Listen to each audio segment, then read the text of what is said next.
Midweek action in the USL Super League brings us to the nation's capital of Washington, D.C. and Audi Field. It's DC Power playing host to Dallas Trinity FC. With the former U.S. Women's National Team midfielder Casey White, I'm Josh Eastern. The standings in the USL Super League, Dallas Trinity just on the outside looking in of those top four spots, while DC Power, they have played the most games so far in the Super League, but are second from the bottom. Dallas and DC have already played one time this year. It was all the way back in early September, and it was a 1-1 draw. And this was a very tight game, and both of these teams looking to get those initial goals. This first one comes from Bochum, who's been the front runner for DC Power all year, able to put it away, would give them the lead. But in transition, able to turn it over right here as Samantha Meza gets on the ball and able to finish this to the near post area for the tie. A 1-1 draw in Dallas. But last time out for DC Power, their first win as a club. They were outshot 15-5, and yet you just got to put up a goal. Sometimes this is what you have to do. You have to stay in games. You have to be stingy defensively and hope for these moments of set pieces. That's what they do, and they make the most of it to get their first win. An own goal, it was ruled in second half stoppage time. DC Power get the win. But the player that DC Power is really trying to form their attack around is forward Jorian Bochum. Bochum is such a powerful front runner. She looks to play in behind, but she's also good in hold-up play as well and linking. She creates a lot of chances, but she's going to want to continue to work on that conversion rate, and that's what they'll be looking for. For Dallas Trinity FC, they are the top scoring team in the USL Super League, but they've scored 8 of their 10 goals in 2 games. And that's what's really difficult, is how can they find that consistency? But when you have 6 different goal scorers, that is also boding well for your attack, that really your production can come from anywhere. For Dallas Trinity, forward Chioma Ubogagu, 2 goals so far this year. She helps to spearhead this attack. Ubogagu just has a nose for goal. She's able to get in on rebounds. She's ready. She understands where it's going to go, but she can also create opportunities for herself off the dribble. She's dynamic on the ball, can absorb pressure, and has a great strike, and that'll be important for Dallas Trinity. And Ubogagu in the starting lineup tonight for Dallas. We are building you up to first kick tonight from Audi Field in DC. DC Power fresh off their first win, looking to keep it rolling with Dallas Trinity in town. We'll have lineups and first kick next.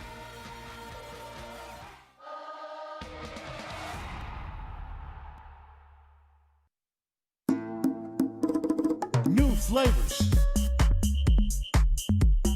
The same traditions. Be the guest of honor. Add more flavor to your parties.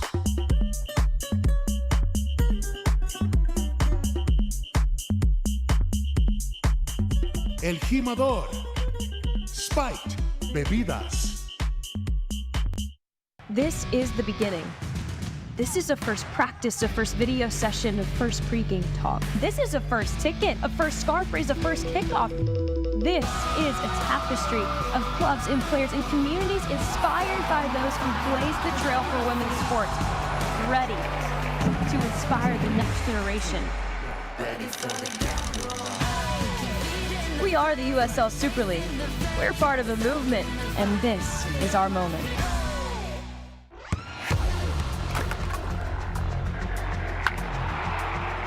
We all have goals. But let's be honest, most of us aren't going to be professional athletes. But if your goal is to finish your degree, we can help. Come to a university that puts your goals first.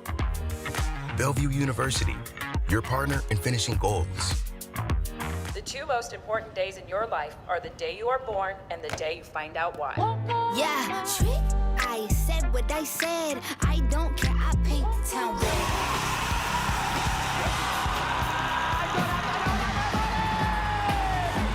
If you can survive this, it's going to make the whole story that much better. The bright horses are broken free from the fields.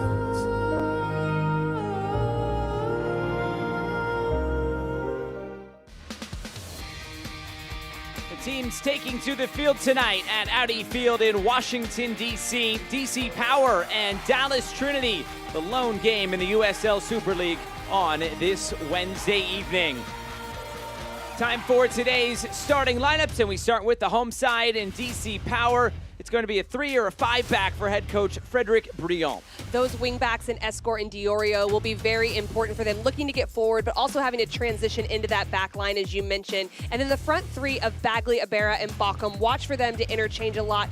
All of them are trying to really focus on creating a lot of opportunities going forward, and they'll be supported by Cujo and Duong behind them in midfield. For Dallas Trinity FC and head coach Pauline McDonald, a 4-3-3 today for the roadside.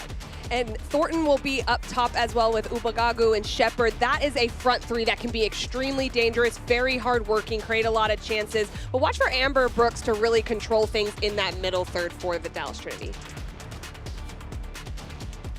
Head coach Pauline McDonald for Dallas Trinity FC. Just a handful of games in charge now after she was able to get her visa in mid-September.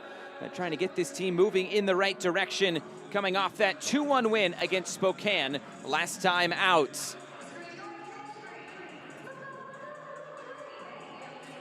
Our referee today is Alex Billiter, as we are just about set for first kick this evening.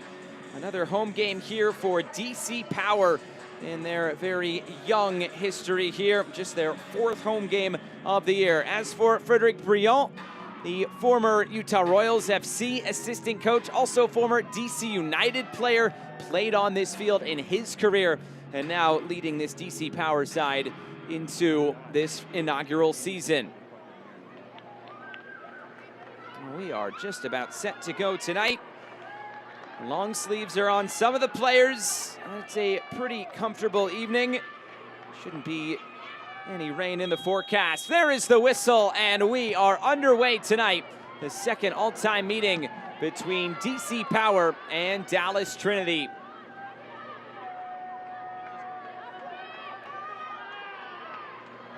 A bit of an interesting way to get your first win if you're DC Power. Last time out, they go 90-plus stoppage time. They get a late stoppage time goal to win the game 1-0. It was an own goal off a corner kick.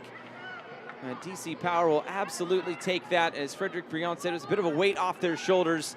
It was the second longest wait for their first win of any team, just based on days, not based on games. They played the most games in the league, but now he said, finally, we have a win. Well, that's what you want. Yes, you would like to be able to dominate possession or have the majority of chances, but at the end of the day, all that matters is the 3 points at any time, but especially when you're searching for that first one. So that can maybe serve as a momentum booster for them to get that off of their back and just really be able to concentrate on how they want to play and how they continue to improve.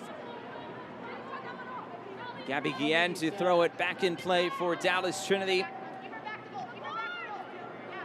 10-day break in between games for Dallas, and last time out a 2-1 win against Spokane Zephyr. Goal scored by Hannah Davison, another headed goal by Davison, her second of the season, and also by Gracie Bryan, who scored her first pro goal, but starts on the bench tonight for Dallas. This one put out of play by Amber Brooks, sweeping in the throw in here for DC. Susanna Fredericks, a local player from the DMV, has played for Napoli, has played overseas, now linking up here with DC Power.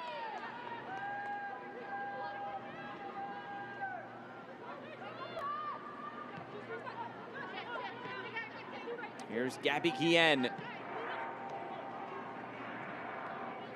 Chioma Ubagagu, who helps lead this attack.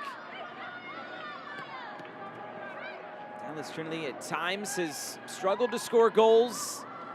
They don't create, they do create a ton of shots, but they just haven't really gotten going in terms of maybe how Pauline McDonald wants to see this attack go this season.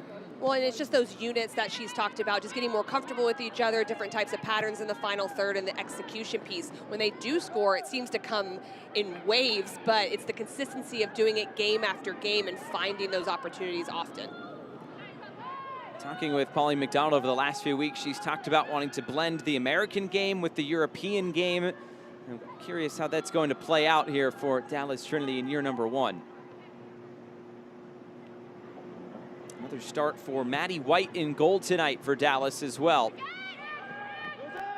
White on loan from Racing Louisville. Now Cujo looking to play this through the middle for DC. Abera. Now Bockham trying to get on the end of it. Loose ball picked up. The shot was blocked immediately. DC still able to keep it here. And from DC, we're already seeing that there's moments when they can win that ball. They have that turnover in midfield where they can attacking transition very quickly. It's just making sure that they find that initial pass fast. But a lot of their attack these last 2 games has come off their defending shape first. This one cut back. It's Charlie Escort going into space. Escort shot over the bar. A decent opportunity there for DC. First shot of the game. And I really like this build-up play from DC Power because it's a combination of Fredericks and Escort in that wide channel. You see Escort going on the ball and able to get this strike off, but it's created because of the movement of the players ahead of her. There's a lot of space, no one stepping, and it's not very far off from hitting the frame. Escort last played for Reading from England. The 40 caps for Wales in her career.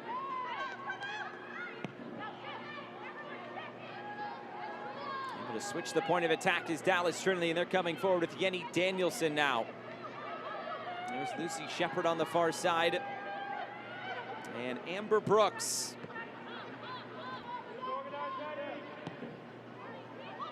Brooks, who is back in familiar stomping grounds, played 2 years in the NWSL with the Washington Spirit right here at Audi Fields. And not only in a familiar stadium, but back more in a familiar role in that 6th position centrally. Started a little bit more wide in midfield earlier in the season. I think that role really suits her there to dictate play. Shepard gets the cross away, was blocked immediately, and DC looking to play out now. There's Bockham. The only goal for DC through the run of play this year has been from Jorian Bockham, and it was against Dallas at the beginning of September. Another few goals, the own goal in the last game, and then 2 penalty kicks by Madison Wolfbauer in that 2-2 draw against Spokane. I know. I guess he can. And I think this is something we'll see a lot of right now, the defensive shape of DC Power in a 4-4-2, just kind of baiting Dallas Trinity, and they like to do this with the opposition, to come forward, feel like they have space, and then try to intercept passes and win balls in certain areas. Just like that, forcing a ball long, that turnover of possession is what we've really seen from the Power early on. Touching goal for Morgan Aquino, the Australian. Over the top. First able to deal with that before it got to Bockham. Although it's back at the feet of Jorian Bockham. Cutting it back onto her right foot. The shot blocked. Still an opportunity for DC, and the shot is wide. Loza Abera trying to take it on. The Ethiopian international, a good look at goal. Well, and initially when Escort looks to get in behind here, Bockham could have played her. It's blocked by Guillen. It's good defending. It does fall to Abera, and I like that she was coming across her body. When this ball is taken, your goalkeeper is going to come across to the near post area. So a really good front runner understands you got to get it to the opposite post. She's just wide on that opportunity. Abera recently signed from the Virginia Marauders, has spent time overseas, Sweden and Ethiopia, which is where she's from.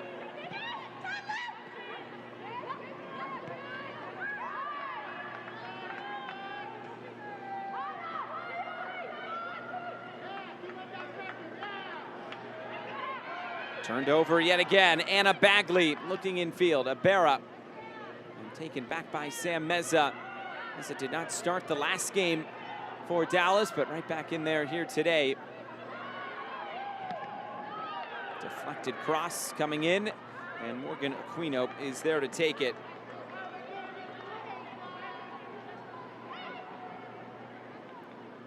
This DC side playing their 4th home game tonight, one of 3 teams without a home win so far in the USL Super League, along with Lexington and Tampa Bay.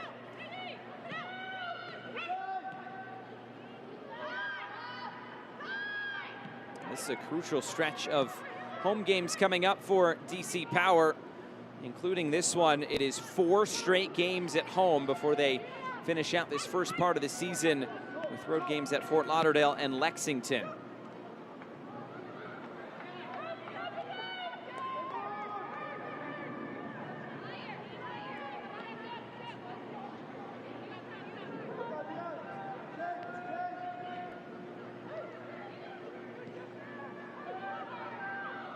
Again, looking down the line. It's broken up before it got to Allie Thornton.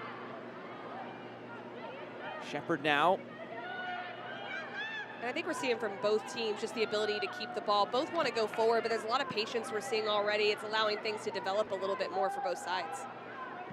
Down the line, the cross coming in, headed away.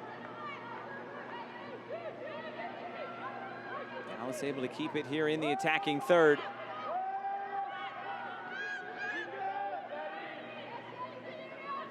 There's Wanya Hudson, the loanee from the Washington Spirit. Also back in a familiar place here at Audi Fields. Here's Meza. Meza, the return ball.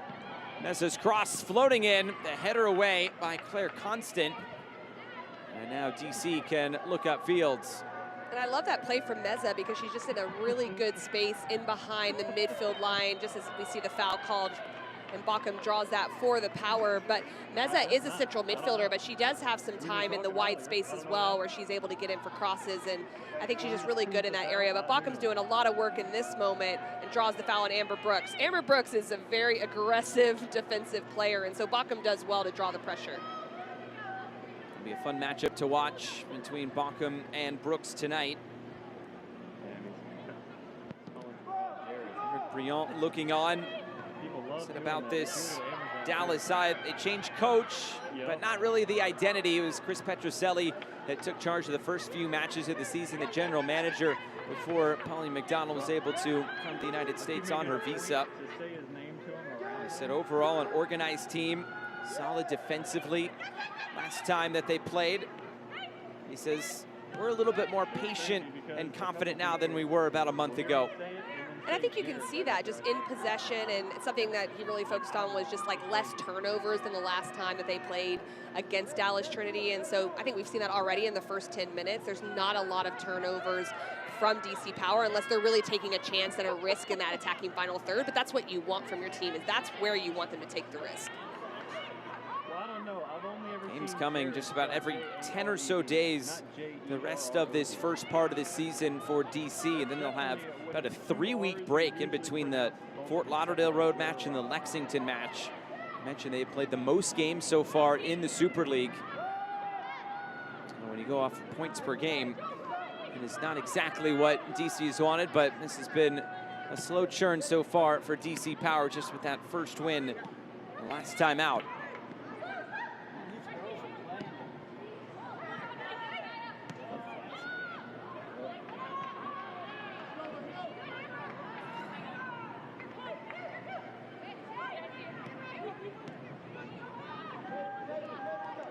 Here's Amber Brooks. They're playing behind. It's broken up. There's Cujo to collect again.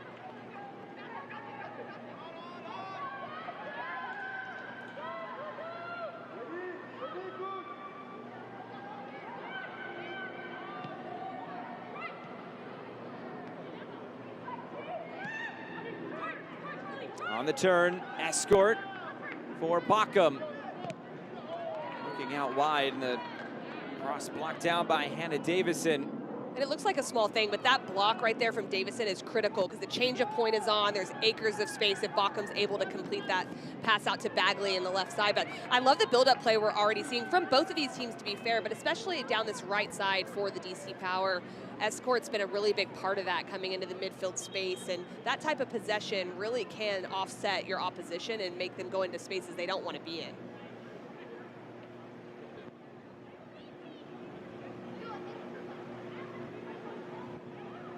Amber Diorio gets it back in play now for DC. There's Brooks. Dallas trying to play out here. Some good pressure high up the fields. Eventually it ends up out of play, and a throw-in coming for DC Power.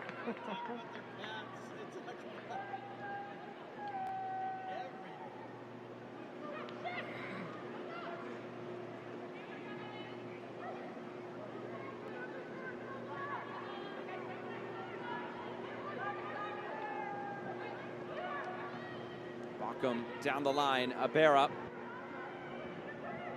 Barrett holding it in the corner. Back up top, and a Bagley. And now Jennifer Cujo. Cujo sends it into the box, the header away. Again, trying to move it forward. Guillen, the deflection off of Fredericks, but it stays in play. There's Claire Constant.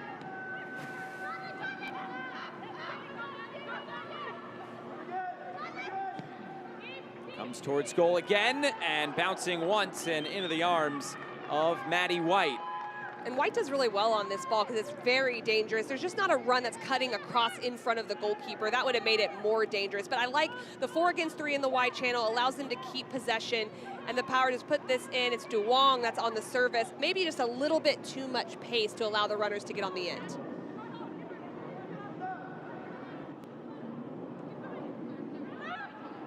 Something to monitor for DC is the chances they create. They only had 5 shots. 4 of them were on target in that last game against Brooklyn, but it was an expected goals of about 0.3.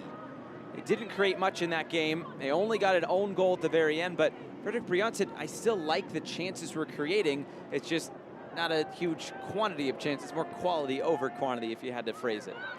And I think that's the part where you have to wonder, okay, how do we get more of those chances? Okay, if we're efficient, if our efficiency is really high and we can finish 1 chance out of those 5 and we win, that's great. But for across a season, you want to create as many chances as possible because the hardest thing to do is score. Efficiency is tough. And so how can they get more numbers forward? That's really the question. And I think what we're seeing is Bagley and Escort getting higher up the field. That's helping them get higher and get more chances on goal. They already have more shots than they did in all of the last game, with 6 and 1 on target.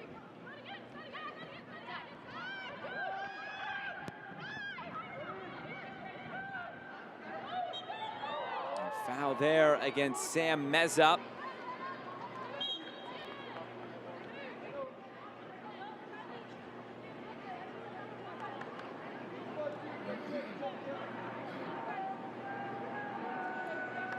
Select, the official match ball supplier of the USL Super League and many elite leagues throughout Europe. Visit us.select-sport.com for the latest Select product specials and more. Select, the player's choice.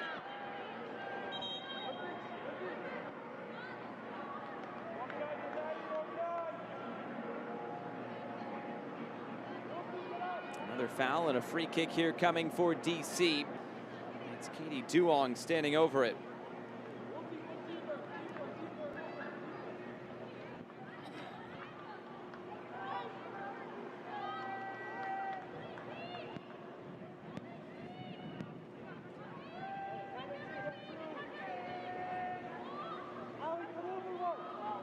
Chance to float one into the box here for DC Power.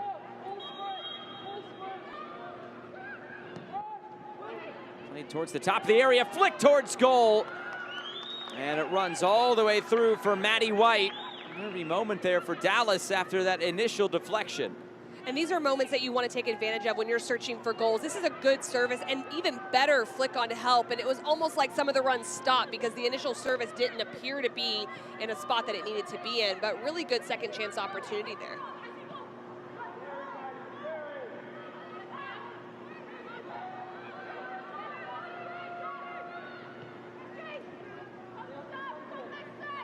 Here's Hudson. Some of the injuries and international duty coming into play for Dallas Trinity. Anya Hudson coming in on loan from the Washington Spirit. Jordan Hardiman getting the start today for the United States under-17s at the U17 World Cup in the Dominican Republic. And fortunately for the United States, a 3-1 loss against Spain today. It's still a great opportunity for all of those young players to get an experience on a stage such as that. And that's not an easy task, starting with Spain. You always know that's going to be a really tough one early on. It is the first game of the tournament, so you really start off strong and see, okay, how can we bounce back from this? But I'm excited to see how they do throughout the rest of group play.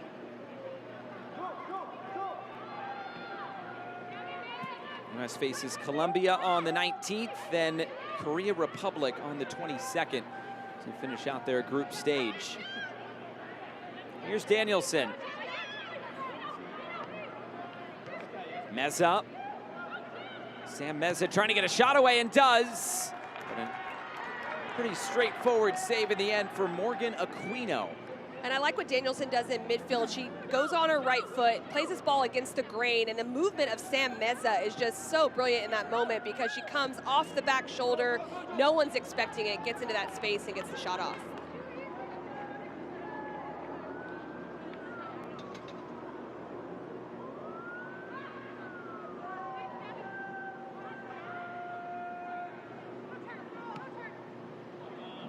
Play that quick ball to the end line, and it'll run all the way out of play.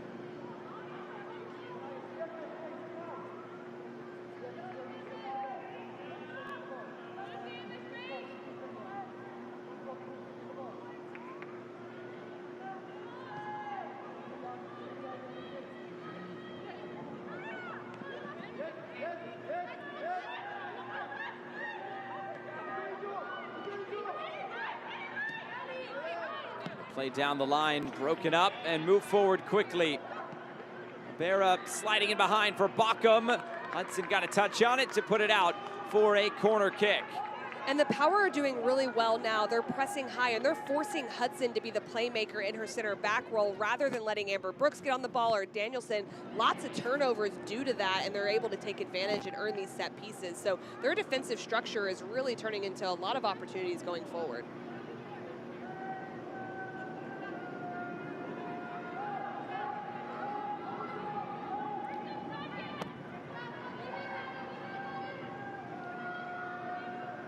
Duong standing over this corner kick yet again.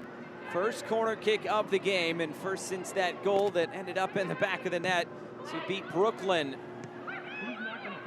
Heavy first touch and the clearance away. All the way out to midfield, and DC can start again. Already 20 minutes gone tonight from Audi Field. Down the line, Ubogagu trying to usher it out of play. Good work there by Claire Constant to keep it alive.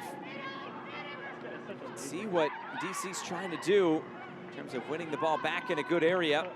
The cross blocked. And now a chance for Dallas to counter. Quickly closed down by Jennifer Cujo. And the flag is up for offside against Loza Bera.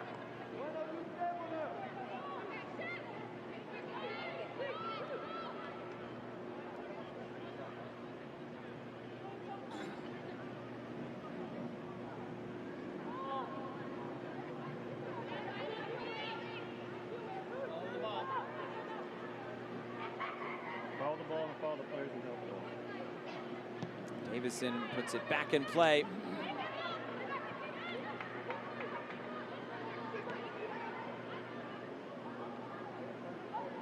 Now Aquino. We haven't seen a whole lot of this build up from the back from DC Power just because Trinity hasn't been able to get out of their own end in a lot of ways unless it's been on a turnover. So just a kind of different moment. Now it's going the opposite direction because of the way that Trinity's defending. There's Meza to quickly win it back. Now Amber Brooks gives it right back to DC. Floated over the top, looking for Jorian Bockham. Now Anna Bagley.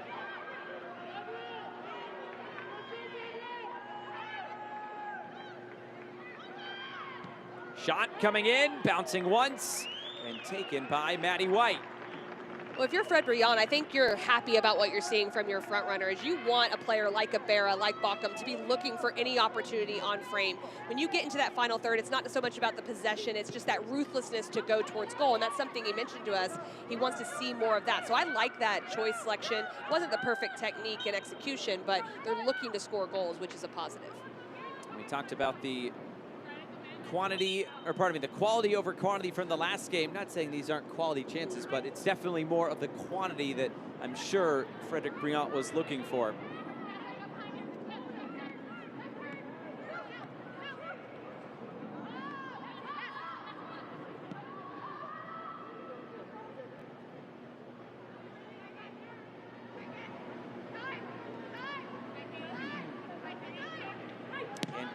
Looking to play out. This played through the middle, looking for Jorian Bockham, who went down.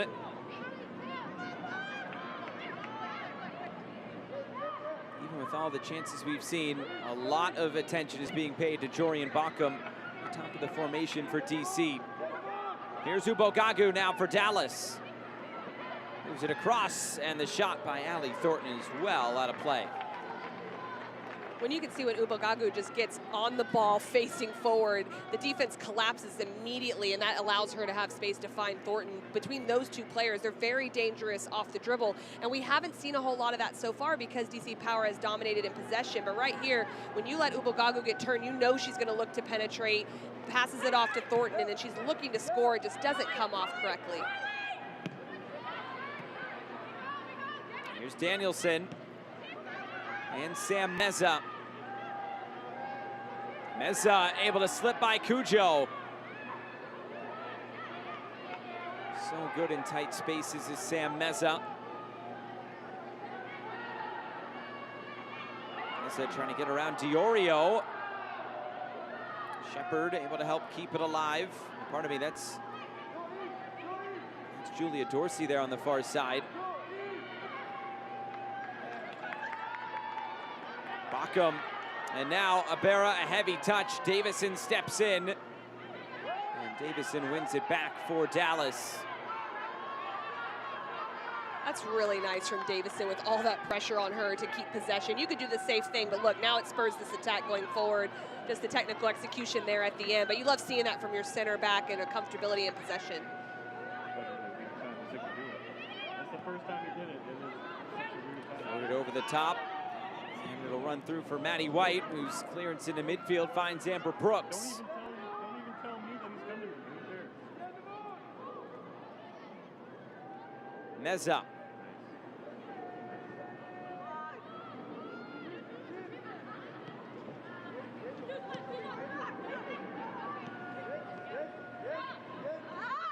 Heavy touch by Ubogagu, and it runs out of play.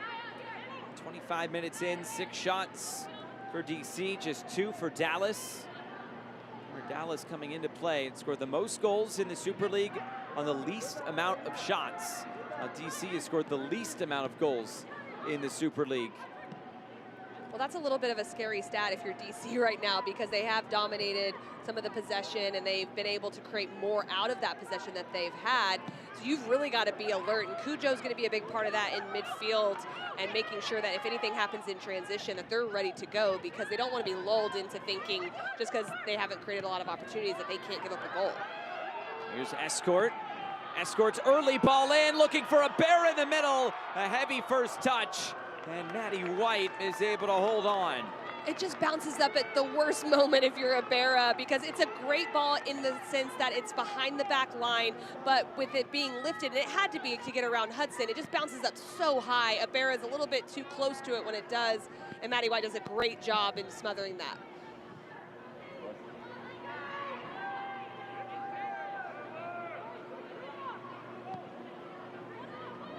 Early on this season, it was Sam Estrada to get a few starts in goal, but recently it's been Maddie White, the loanee from Racing Louisville, who has gotten the starts here for Pauline McDonald. Danielson. There's Gabby Guillen, back heel down the line. Ubogagu getting end line. The square ball is cleared away. Header forward again. And it'll run out of play for a goal kick.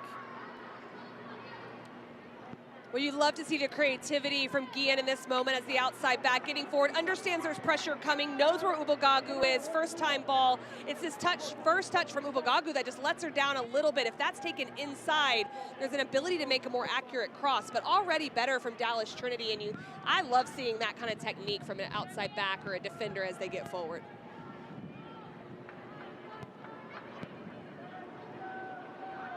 Play it out wide, and now possession turned over. Dallas trying to come forward again. Sam Meza looking to chase it down. Escort coming over.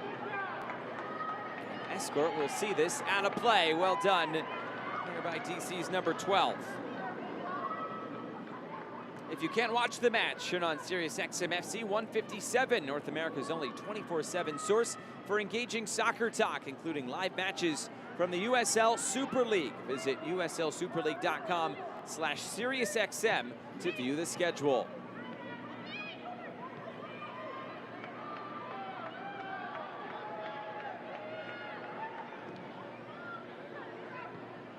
DC trying to look forward again. Bockham is tangled up and fouled.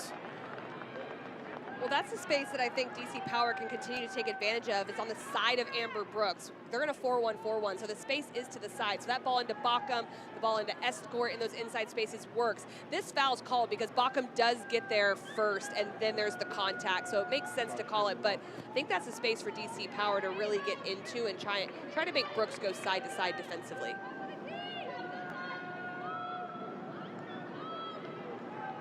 Another chance now for a set piece for DC Power.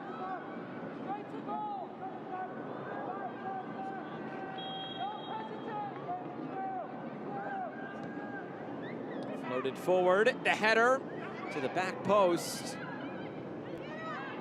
And Dallas able to get this away. A bit of a nervy moment with White coming out of her goal. That's always a little bit scary because if your goalkeeper is going to come out, they're either wanting to get on the ball or you got to have defenders that are falling in behind them if they're going to take that risk. And it was not organized in that moment had that been on goal.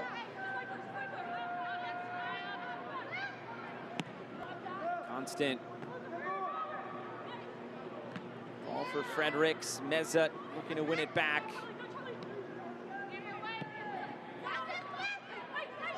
Oh, it's Claire Constant.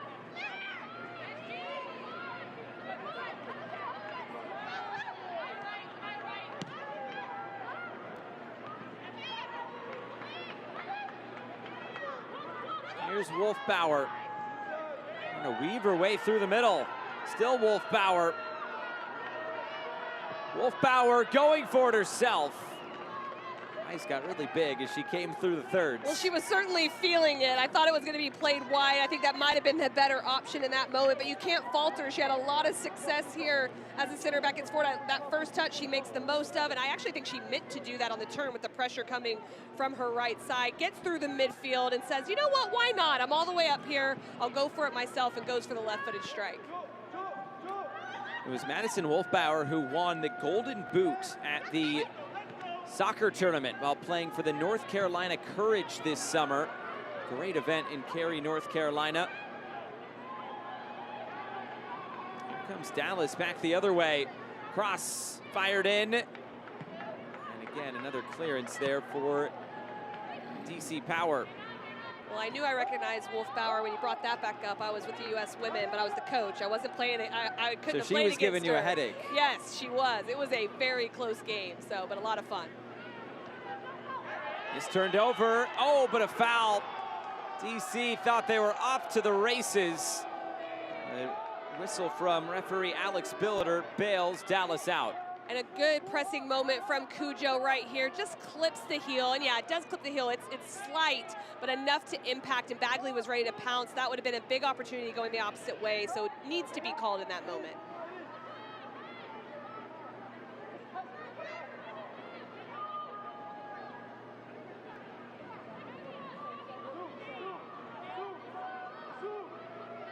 Now an opportunity for Dallas. And Amber Brooks.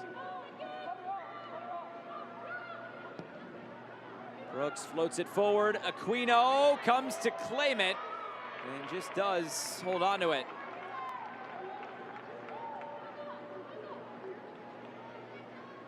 I really like the range we're seeing from Aquino in that moment off the set piece. It's at the top of the penalty area, and a lot of goalkeepers won't come that far. I like that she does, commands her box. She has 3 to 4 players in behind her and makes sure to secure it. Dallas streaming forward again here. Thornton cleared away. It was Thornton who scored that hat trick against Lexington in the 6-goal performance for Dallas a few weeks ago, and has yet to find a goal since. Again, Danielson on the turn. Now Sam Meza never got to her.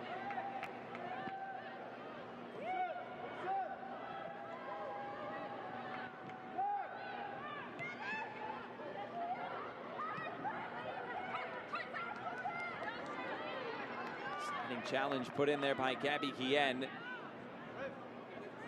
It's Charlie Escort who is shaken up here.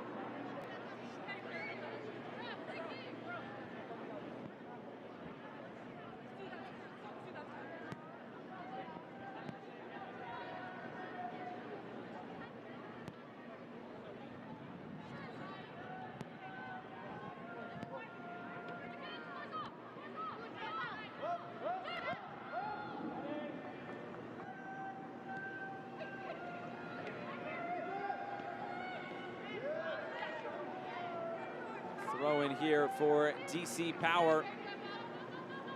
Jenna Fredericks coming forward to take it now.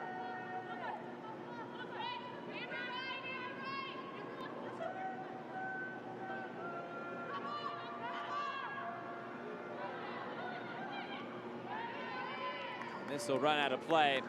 It's a goal kick coming for Dallas Trinity now. Still no score past the half-hour mark. DC Power, the more quantity of chances in this game. There haven't been many opportunities for Dallas overall. And one of the big things, even though DC Power has gotten the majority of shots, only 2 are on frame, 2 out of their 8. So that's a piece that definitely needs to be looked to improve. You're creating the chances. Now they're looking to go to goal. Now it's the efficiency of either scoring or being able to get it on frame for second and third chance opportunities.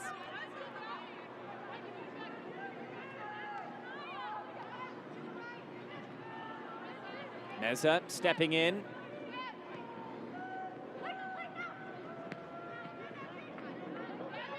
Here's Gabby Guillen looking for the ball in behind. There's Morgan Aquina way off her line to clear this away. A good thing she was, because there was a lot of space to operate in behind the back line. That's what you want from your goalkeeper, to be able to read that space, control it, understand when to stay, when to step. But I think as this half's gone on, Dallas Trinity is definitely starting to combine a little bit more. Amber Brooks is getting on the ball more, Sam Meza, Yini Danielson in that midfield area, and that's allowing them to get numbers forward.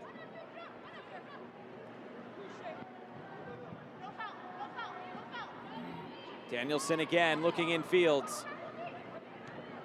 Danielson lays it off.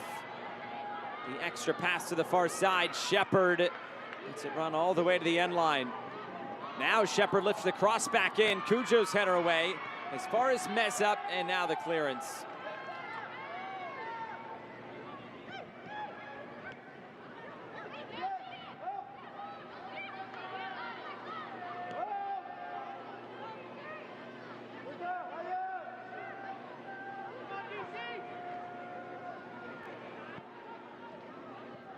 Down line again, Thornton.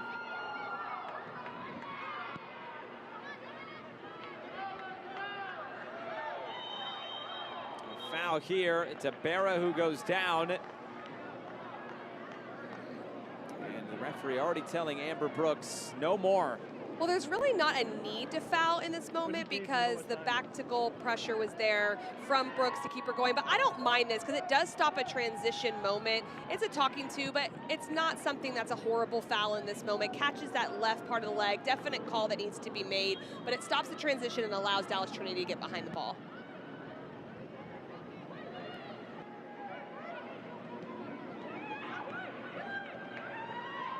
Turned over. Go quick over the top, deflected all the way to the end line. Diorio tried to run it down. Instead, a corner kick coming, and it's the first of the game for Dallas Trinity.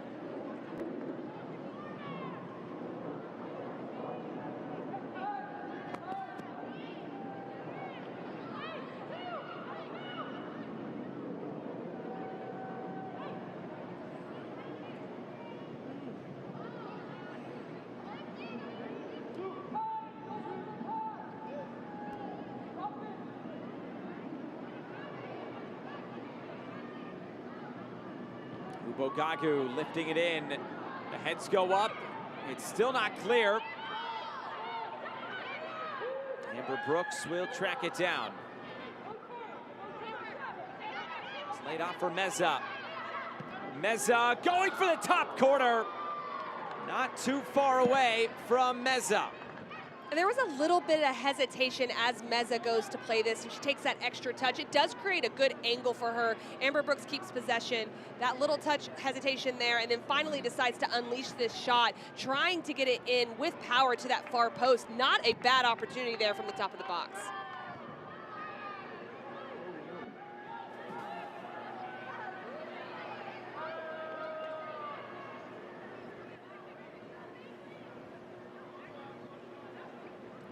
Finding a decent chance as they try to grow into this game.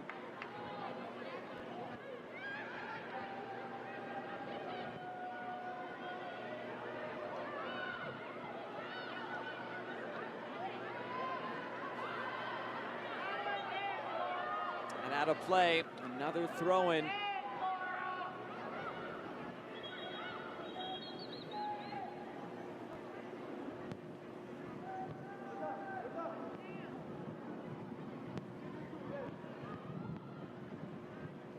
Dorsey bouncing it in. Thornton lays it off. Shepard's cross, looking for Ubogagu, brings it down. Ubogagu trying to turn, got the shot away. Best chance of the game so far for Dallas, but taken by Aquino. Pretty impressive from Ubogagu in this moment. It's not easy to bring down this ball as you're spinning off the top of the foot. She does a great job controlling this. Good defending from Fredericks, but somehow she's still able to get this left-footed shot off, and so it's very impressive from the front runner. Ubogagu with a couple of goals this year. Trying to find a third here, which would open the scoring for Dallas.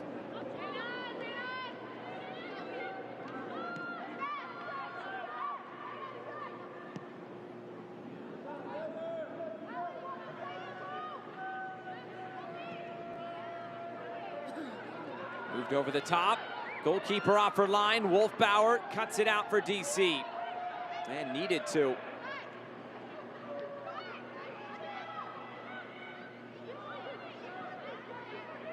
Here's Cujo. Escort, and now Fredericks.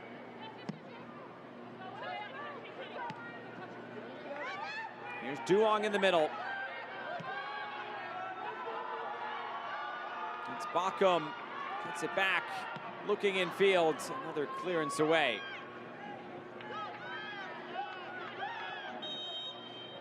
The flag is up for offside against Allie Thornton, a free kick going DC's way.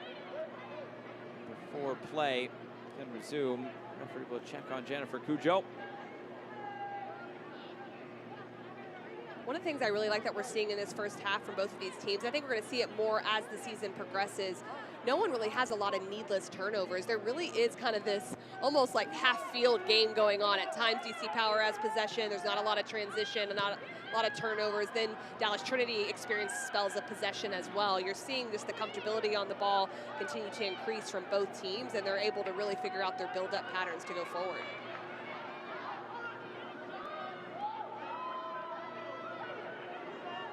Here's Ibarra. Loses that one out of play, but a throw-in going DC's way.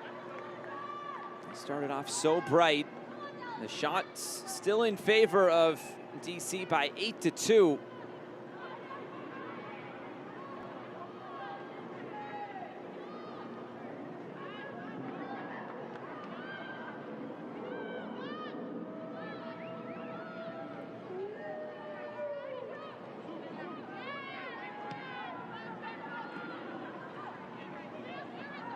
Behind the run of Escort and runs through for Hudson. Hudson now for Gabby Guillen.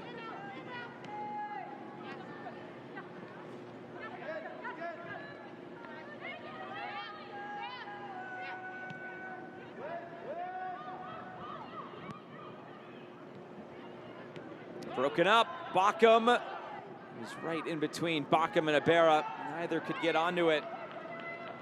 And Dallas again looking to play upfield.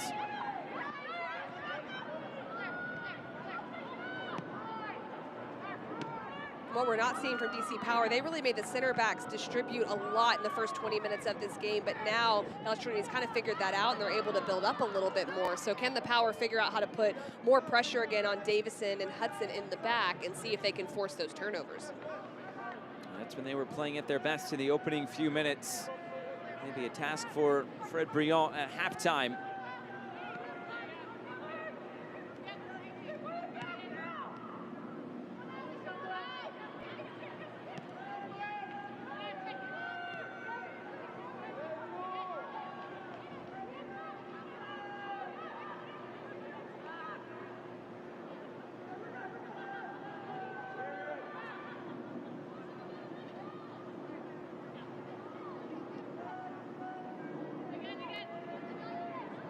So you can see how Ibarra's lined up, trying to take Amber Brooks out of the build-up play, just kind of really wanting those center backs to get a little bit more forward on the ball. You don't want the midfield to get on it, then you try to put pressure on.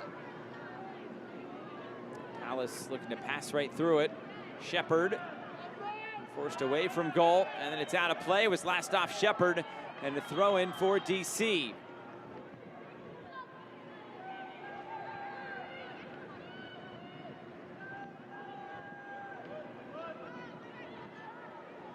Trying to play in behind. That pass well off the mark, and it runs out of play.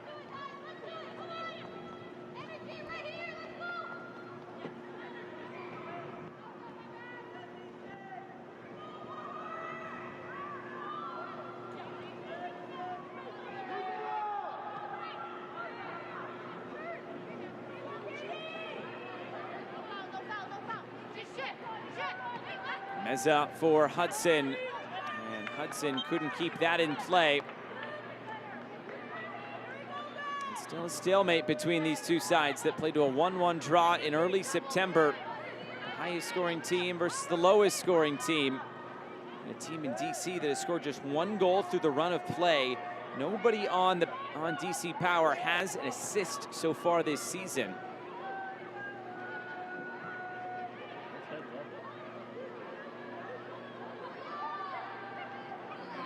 Here's Danielson on the turn.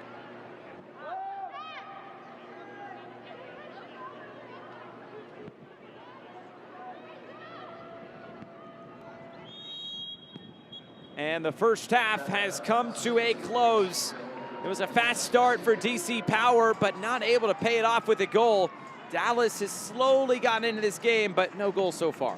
And I think it's really a chess match right now. It doesn't really feel like there's going to be opportunities in transition to the attack for either of these teams. It's going to be about who can break down the opposition. I think the team that finds the space in front of the back line, between the back line and midfield of their opposition, that seems to be how they're going to break each other down. And then it becomes who can do the final pass and execute in the finish. And right now, we don't know, because both of these teams have possessed but not really generated a lot of chances on goal.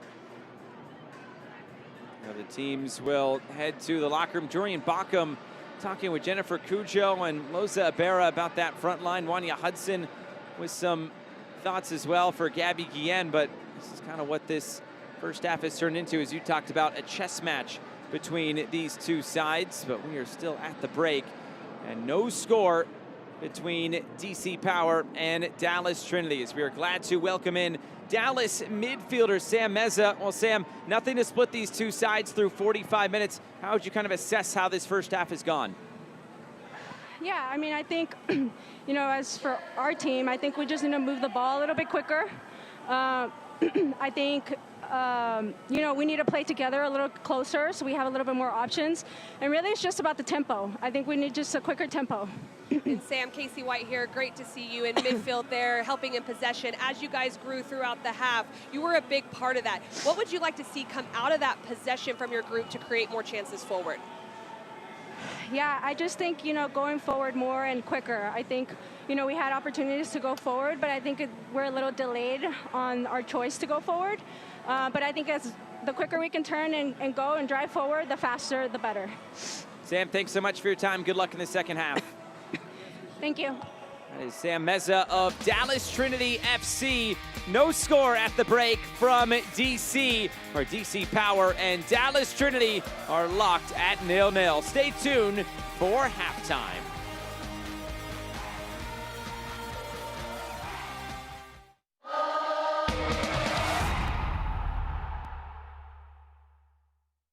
This is the beginning.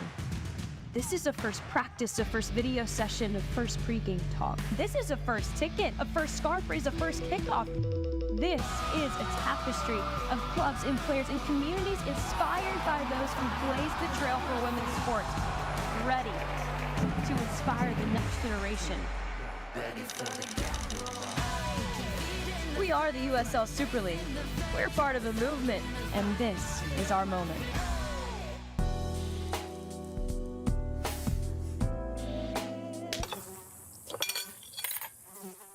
When mosquitoes show up, so do we. Terminix it. Pain doesn't care who you are or why you hurt, but pain can be mastered if you know the way. Fight back with Tiger Balm's legendary herbal power. Trusted for over 100 years, our proven blend of camphor, menthol, and essential oils tames pain with the strength and speed of the tiger, so that you can rise above pain and get back to living. This is the way of the tiger.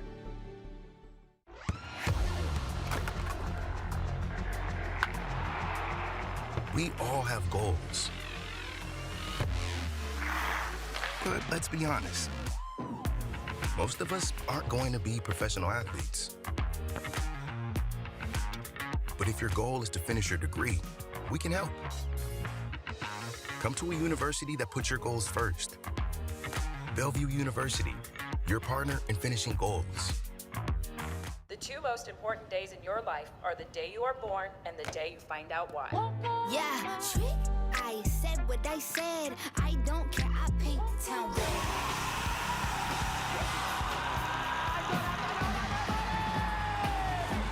If you can survive this, it's going to make the whole story that much better. The bright horses are broken free from the fields.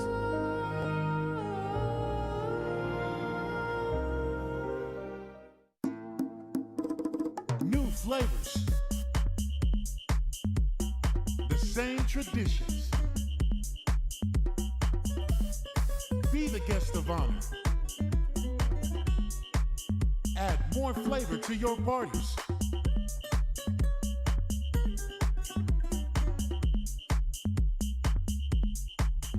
El Jimador. Spiked bebidas. Is it somebody's birthday? Dad, come watch us hit this ugly piñata. Dad! When Hornets show up, so do we. Terminix it. Halftime from Audi Fields. DC Power and Dallas Trinity locked at 0-0 through 45 minutes here tonight. News and notes from the USL Super League. As we're about midway through this first part of the season, DC able to get that first win, but how about Lexington finally able to get that first win as well for them? Oh, and that's really exciting for them, especially to do it in that way in second half stoppage, and then Madison Perez assisting on that goal. And that leads the league in assists for the 5th of the season. So Lexington on the board now with a win. So is DC. But last night there was one game in the USL Super League between Brooklyn and Carolina Ascent, two of the top teams in the standings. But early on, it was a first goal for Carolina Ascent. And it was Bedoya in that moment. I love a goal like this. The ball in behind the back line, nothing a defender can do, and then just bent around the oncoming goalkeeper. That is not an easy finish, but Brooklyn would come back and score a great goal in the second half to tie it up. This one coming from Allison Pentuso. And Tuso's header is the equalizer, and Brooklyn has been great with the Sellies so far this season. It is halftime here from DC. Nothing to split DC Power and Dallas Trinity through 45 minutes. A highly tactical game so far. Second half and more halftime on the way.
some snacks at halftime to pass the time, and also it's that time of year. Get the knit hats out, the blankets out, but it's a nice night for soccer here in DC. No score between DC Power and Dallas Trinity. The halftime highlights, no goals to show you, but still some decent chances on both sides. And it really started fast for DC. Bockham gets the initial opportunity, and then it's Ibarra with a great choice to go to the back post area, and that one barely misses. And again, DC would just continue to go. They'd earn a set piece. DeWong plays this one in. Wolfbauer is trying to get on the end of this flick. It's a well-organized set piece, just not quite able to connect. Runs through there for Matty White, 18th minute, and Dallas getting on the ball. And Sam Meza was a big part of this, just getting in behind that space. I love that pass off the back shoulder, finds an opportunity for a strike. Not a lot of power on this, but just finding good spaces to try to test Aquino in this moment. And as the half went on, Trinity continued to get more opportunities. You don't see a better first touch than this very often. Ubagagu brings it down with pressure, gets on the turn, finds a half yard of space, and gets an opportunity on frame. Another save for Morgan Aquino. No goals at the break. The first half stats, all those shots for DC Power, a couple of them on target. They've already eclipsed their shot total from all of last game. Which I think is a huge positive, and they have to like that. They have to see they're creating more chances. Now it's the efficiency in the final third, getting more than 2 on frame. 50% of the shots on frame for Dallas Trinity, and also getting 52% of the possession. We have reached the break here in DC. The second half is on the way, looking for a winner tonight in DC. No score between DC and Dallas. Second half is next.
Back here at Audi Field in Washington, D.C., Dallas Trinity and DC Power. One sub to tell you about. It is the teenager, the 17-year-old Celie Strawn out of Prosper, Texas, Solar SC, who will come into this game. Her second appearance in her very young career on a USL Academy contract. But so far through 45 minutes, nothing to split. DC and Dallas. There was a 1-1 draw between these two back in Dallas in early September. And now the rematch has been played to a stalemate thus far. Glad to be with you tonight with Casey White. I'm Josh Eastern. There's the whistle for the second 45 minutes as we get it underway tonight from Audi Fields. What we have seen a lot of from Dallas this year is an investment in youth.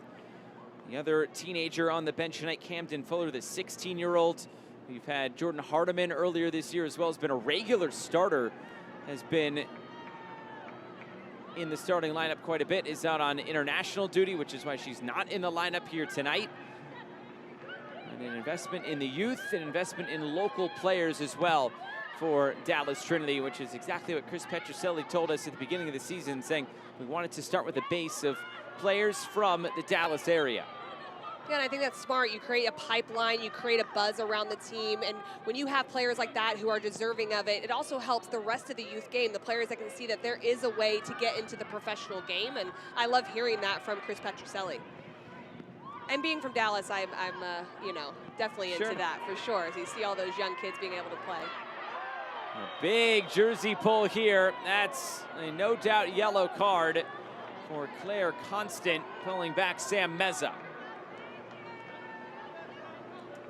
Well, this moment here, it's a turnover in possession and an obvious yellow card with the tug, a little bit of frustration. Sometimes you can say that's a tactical foul, but I think in that moment when you turn it over, there were players behind the ball, didn't necessarily need to happen, and she earns the yellow card. So Constant has her name taken, the Haitian international from nearby Alexandria, Virginia.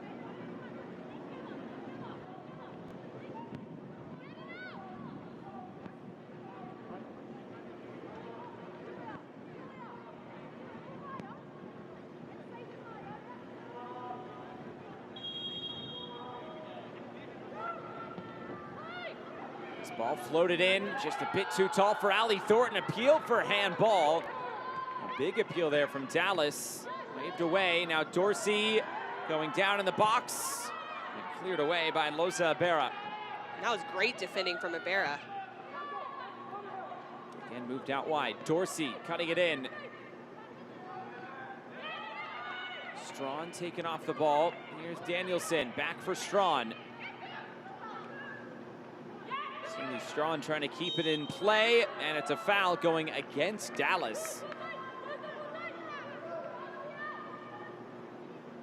And there's just some build-up play in this final area. Ibarra does really well, just gets her body in that moment. Dorsey's not able to get on it. That's a strong defensive play there, and in a critical part on the field, because if you foul in that moment, you're giving up a penalty kick, but I think it was really well done by the forward.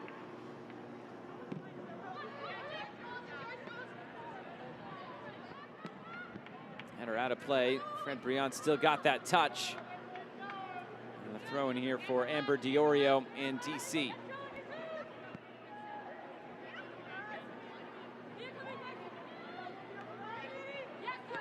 Quite a few internationals sprinkled throughout the USL Super League. Mentioned a few with Claire Constant, Amber Diorio as well. A couple or 3 caps for Puerto Rico. I'm curious to see that international window at the end of the month. How many Super League players could be involved in that?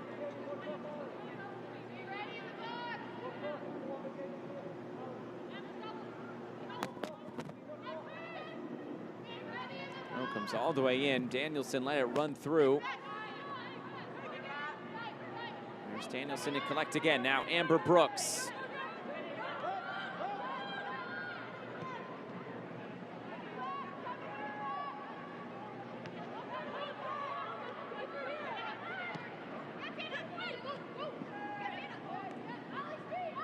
Dorsey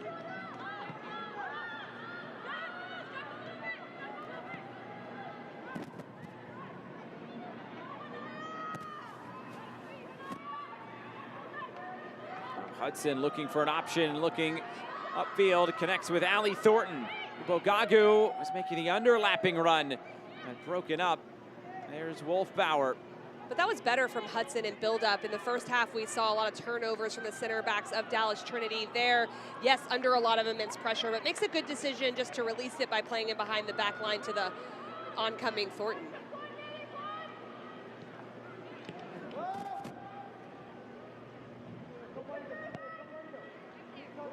Brooks again, slowing things down. First 5 minutes already gone in this second half.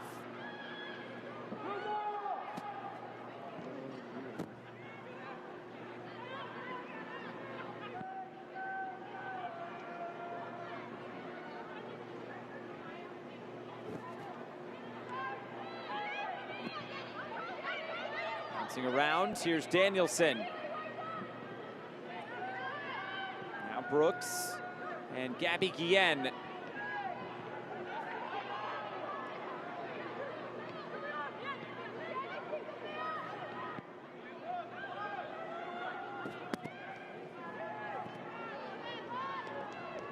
Sam Meza there to win it back for Dallas. Talked about kind of quicker ball movement at halftime. And just being more decisive, like you said, if you're going to dribble, dribble quick. She wanted to see more of that, playing the balls forward more, and I think we're seeing that here early. Ubogagu rolls it back out wide. Here's Meza. Meza for Ubogagu.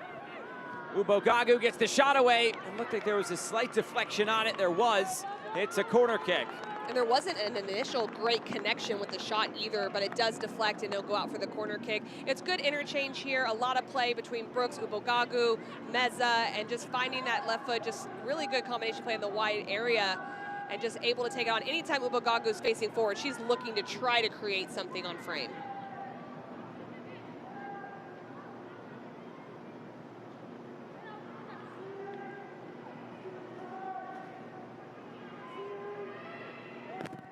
The second corner kick of the game. It's played short. Now Danielson delivers the header away, and Cujo keeps it moving. Guillen flying in to try to keep it in. Thornton and Duong gets it out. Dallas on the front foot to start this second half.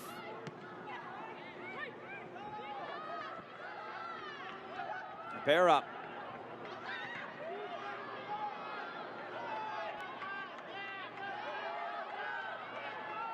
And that was one of the first real attacking transition moments of the game for either side, but you could see 3 players behind the ball. Bockham was up there, just not enough players forward, but DC does well to maintain possession. Loza Ibarra running right into Wanya Hudson and again turned over.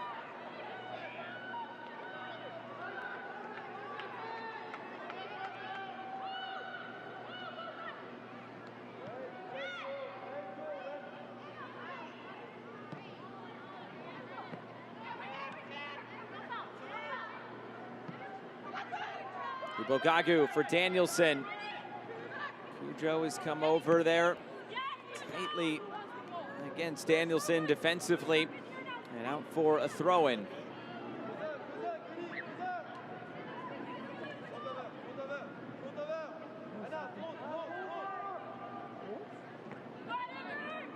And her out of play, Amber Diorio shaken up here momentarily.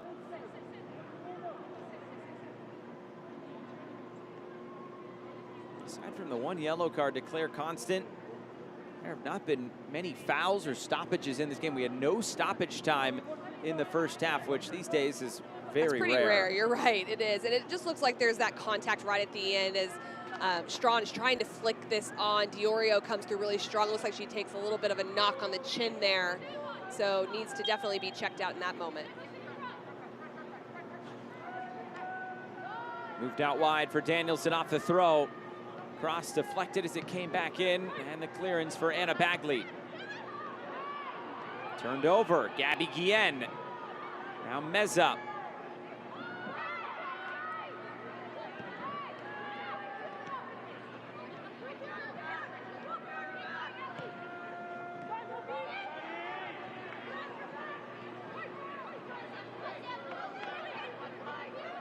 Cujo. And moved out wide for Anna Bagley. Comes back through the middle and broken up. Dallas get it back. There's been almost nothing in this half so far for DC Power after starting off the first half very brightly. And they've really been, to your point, forced back into an organized defending shape. Got to give them a little bit of credit. In their 4-4-2, they're kind of hard to penetrate. They get a good organized shape, but going forward, you're right. It's becoming a little more transitional for them, and they haven't really been able to get those numbers as forward as they would like.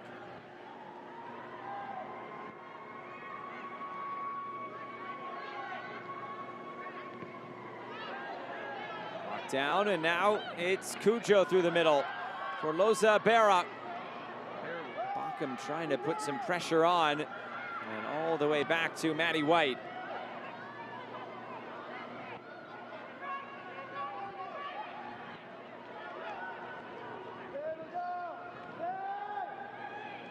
Back for Maddie White. Every Wednesday, listen to USL Super League Game Week, a deep dive into all things Super League with hosts Marion Crowder and Anna Whitty. Follow along all season on the Sirius XM app.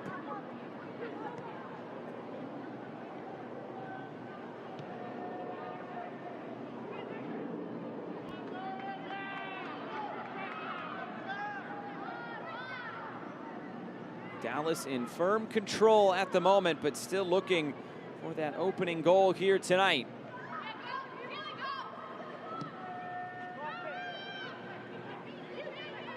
Goalkeeper way off her line, Aquino.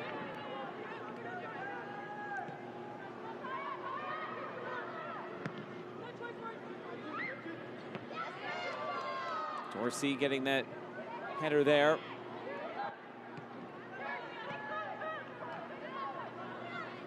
Again, Dorsey. Dorsey sending it towards goal and taken in by Aquino. Aquino just taking a moment to stretch. We'll see if she's okay. And we're just starting to see the game open up a little bit more. Dorsey, the outside back, getting forward, it deflects. Aquino comes across, doesn't want to give up or concede a corner kick in this moment. It has to take a little bit of time to get checked out, and will continue to do so. But I do think we're seeing a little bit more of the game get stretched, and I don't know if that bodes well for DC Power because they're usually very organized defensively. Finding that mid-block again is going to be important of how they defend. Because right now, Dallas is using that 3v2 in midfield to their advantage and are able to possess in that space.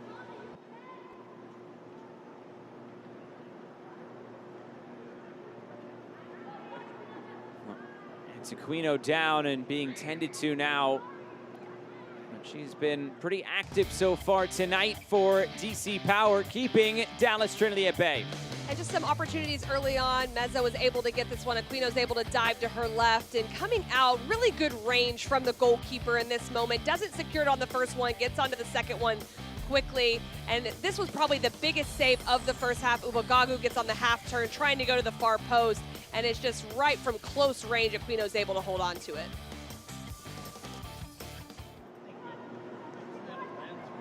Aquino still down on the fields. The backup goalkeeper is Adelaide Gay, has not played so far for DC Power, the 34-year-old who's had a long career overseas.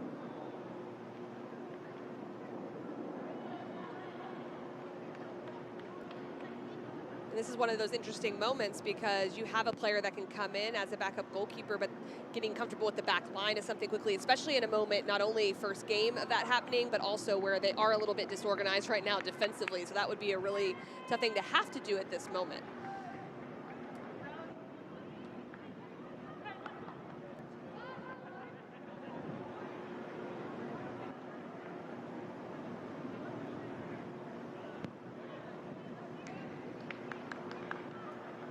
Looks like she'll be good to continue on, at least for now.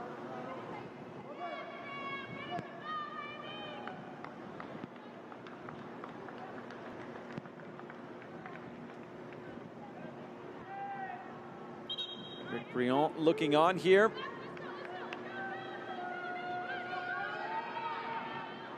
Looks like he'll be able to keep his backup goalkeeper on the bench as Aquino will continue on, but we'll keep our eye on it.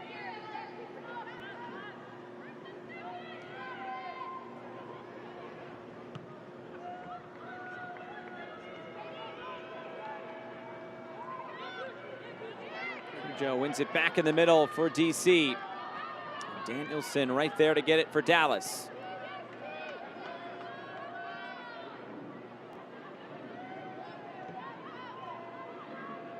Floated over the top. It's Sam Meza, defended by Duong.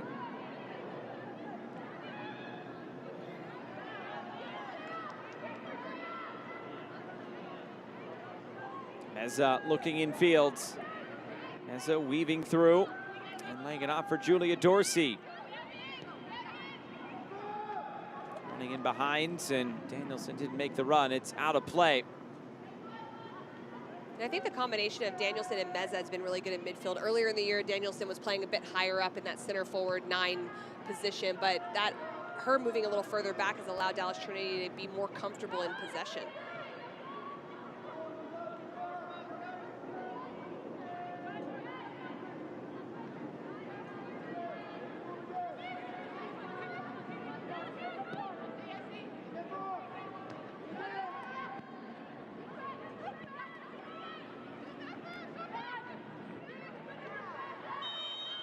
Another foul, and it's a free kick going Dallas's way.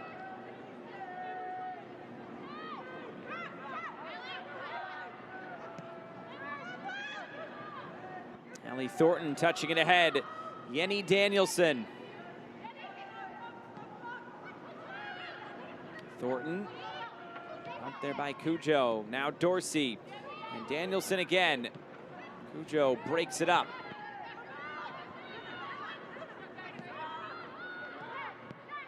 Cujo's been pretty critical in there because they only are playing with 2 center midfielders against the 3 of Dallas Trinity. She's been really destructive, getting in passing lanes. It's a lot of work for her, but she's done really well in that midfield for DC Power.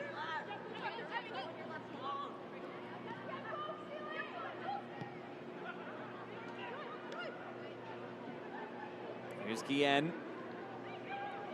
Rolling it forward. It's broken up briefly. Trying to go strong through the middle and collected again at the back.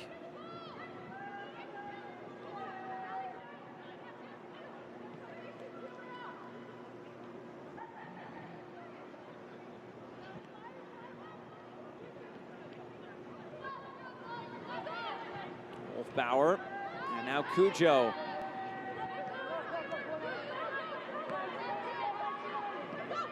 Just one shot so far in this second half for either side. It went to Dallas. It was not on target.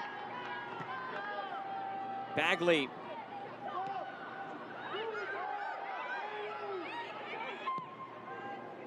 Now looking quickly over the top. Ubogagu couldn't bring it in, and Susanna Fredericks just enough to put Ubogagu off. And it just looked like Ubogagu was in 2 minds here. Do I come to the ball and take it out of the air? This ball from Danielson was almost spot on. Or do I wait and let it bounce? Kind of caught in between, not knowing which one to do. And it takes that bounce right into Aquino. But that's a little different attack than we've seen from Dallas. Trinity is looking for that more direct ball in transition.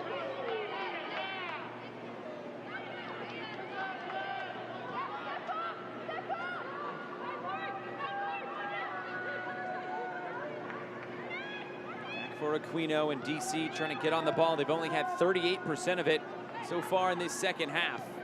And so much of that possession they did have in the first half was through Escort or Diorio on the sides of Amber Brooks, and they just haven't been able to find that space again.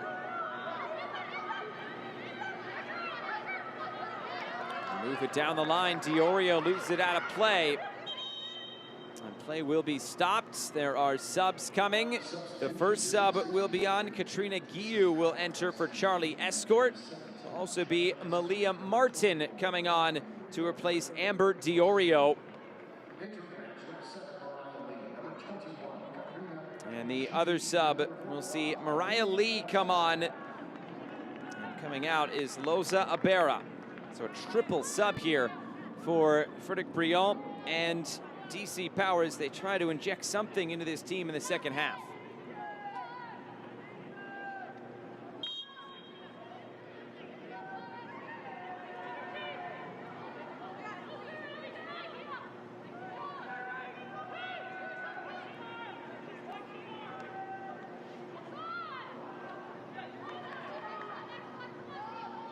Throw-in going DC's way. Malia Martin checking into this game. A teenager, 17 years old, her second appearance so far this season. Currently committed to Michigan State to play her college soccer.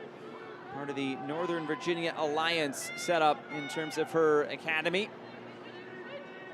For Katrina Guiu, has played quite a bit overseas. Philippines international. Played her college soccer at UNC Wilmington. Mariah Lee last played for Adelaide United. Made her pro debut in 2020 with the Seattle Reign, or at the time the OL Reign. Played her college soccer at Stanford and Wake Forest.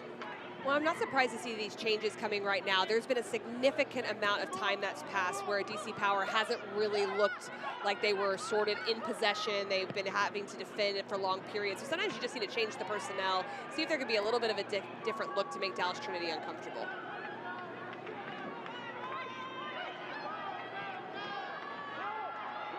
Moving it out wide.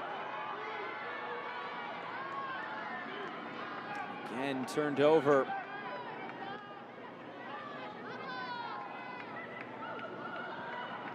Haven't heard much from Jorian Bockham in this second half either. Player that DC really looks to in terms of goal scoring. And she's really tried to press, but she really hasn't had that support. You can't fault her work ethic, but because DC Power hasn't established much possession, really hard to find her really in any kind of space that's going to be dangerous going forward unless she dispossesses the center backs. Danielson earns a throw-in.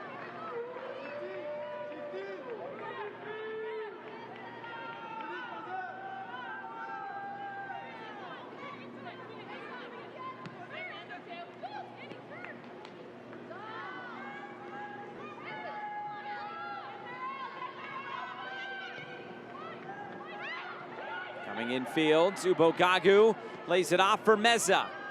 Zubogagu and then deflected away. Hudson comes to collect. On the turn, it's Sam Meza.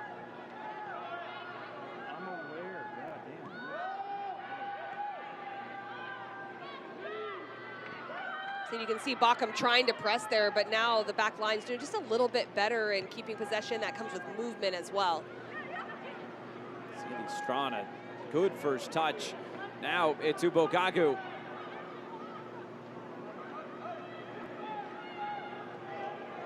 Zubogagu goes down, it's a foul.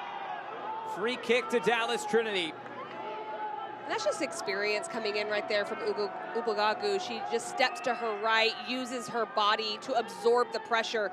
A defender in this moment really wants to be aggressive, but you don't have to be. Just by stepping in front, you draw that foul. It may not look like much, but because of that body position of Zubogagu, it's a definite foul in that moment. Susanna Fredericks committing the foul.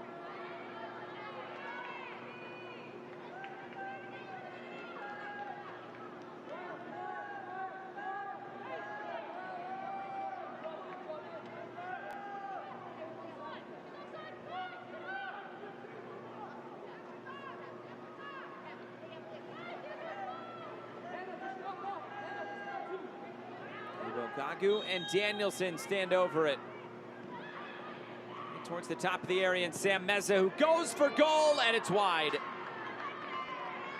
She's had a few looks from distance tonight. This one not able to find the target. And on both of the chances she's had like this, she's chosen to go for power. I like the prep touch right here, gets it out, goes right for it. It's not that far off. I like the organization around it in case it does deflect. You've got Hudson running in on the back post, but a good opportunity, just switching things up a little bit, going short from Dallas Trinity.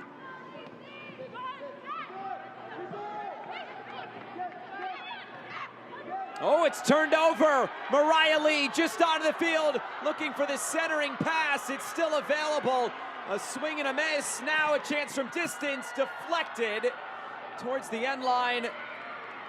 And eventually out of play. What a chance for both Mariah Lee and Katrina Guiu. Well, and I like this decision from Lee to play Guiu. It's good pressure in the back, just putting it down, goes with the outside of the foot. It's just that first touch, it gets caught behind, continuing to let it go. And this is why you can't settle just because you've had the majority of possession. These teams are able to create chances out of their pressing shape, and they get the corner for it. Mariah Lee and Katrina Guiu just onto the field.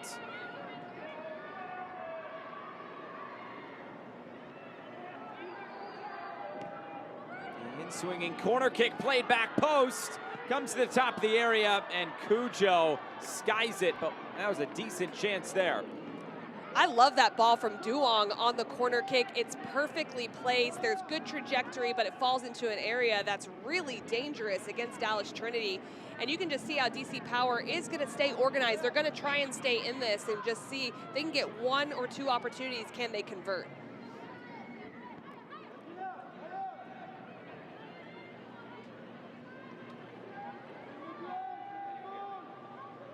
The inaugural USL Super League season has officially begun. Visit USLSuperLeague.com for all the latest information, analysis, and insight into all things Super League.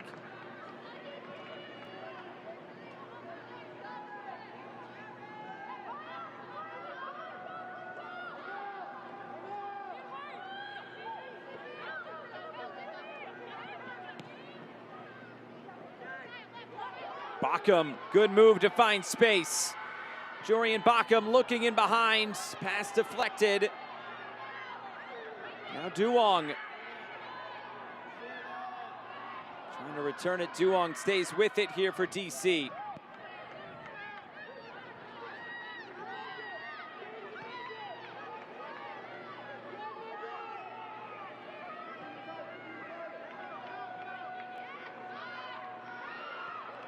Out of play, and DC has found something with these substitutes that have come on.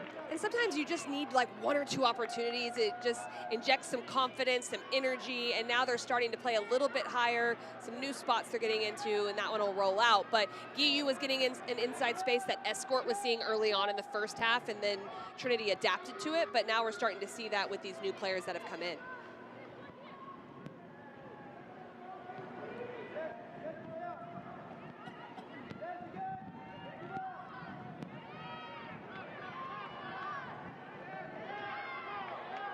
Broken up, DC trying to win it back. Uzubo Gagu tracking back.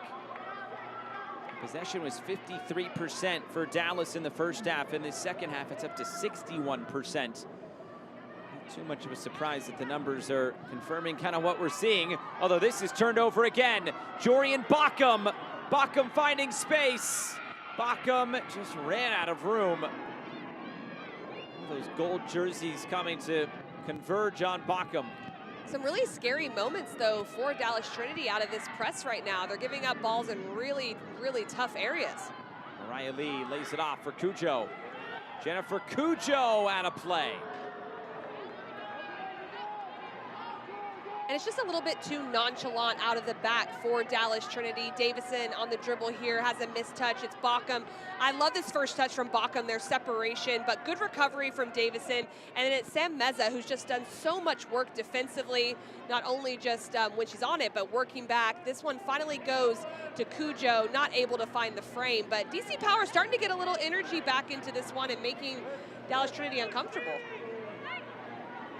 Frederick Briand, a first-time head coach, and it can be difficult to find the right moments to make alterations to your team. When do you do it? When do you let the team that's on the field kind of figure it out? And it looks like he has made the right moves at the right time for DC. We'll see if it bears a goal tonight. Well, one of the things we talked about with him, too, was he's really liked their organized defending, and he's liked how they did it in a couple of games for 45 minutes, but can you do it across 90? That's what's hard, and there's going to be ebbs and flows in games where that happens, and sometimes you need to put new players in to get a little more energy, get your defensive shape back, and also make your opposition uncomfortable, and I think you're right. I think he's timed that really well in this game. Just over 15 minutes to go. Briand was part of the Utah Royals assistant coaching staff earlier this year in the NWSL. The first time he had coached in the women's game. And for that, last 2 years with DC United on the assistant coaching staff. And to play this ahead for Anna Bagley, but instead all the way back to Maddie White. Broken up. There's Giyu. And the flag up for offside against Bagley. Guiyu's been critical so far. She's playing off that right side midfield, but she's really been all over the place, just filling spaces, and she's been the real bright spot. Yes, Lee's come in and done a good job as well up top, but I'd like to see what Guiyu's doing from an energy perspective, but also working into certain areas to get on the ball.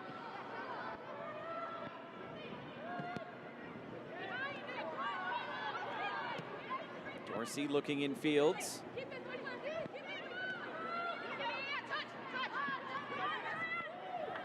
Lee just able to keep it in play. Constant now for Bagley.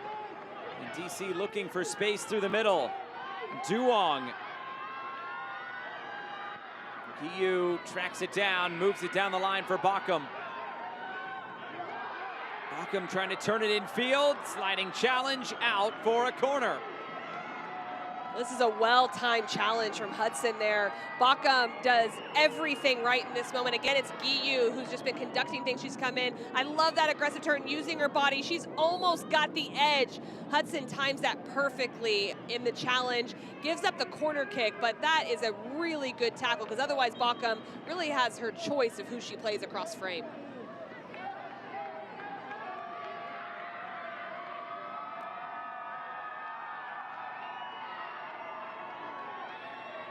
Duong ready to take the corner kick. Number 3 in this game, second of the second half for DC.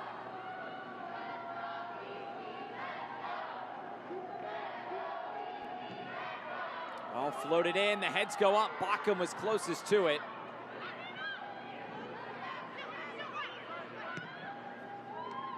Played ahead, Mariah Lee. And out of play. It's a throw-in going Dallas's way. Just deflected on the way out.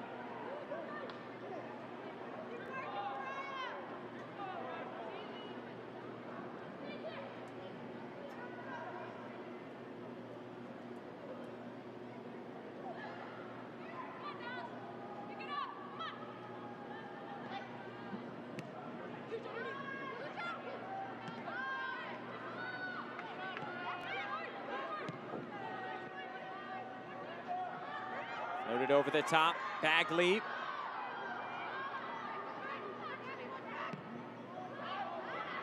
Moves it back in field. It was a heavy first touch. The idea was right there from DC. Execution just lacking.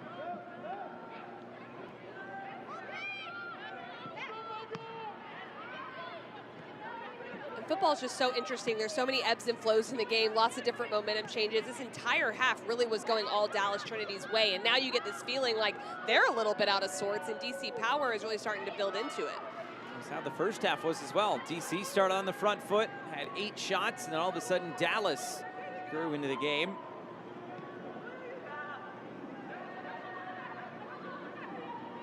Thornton in the corner.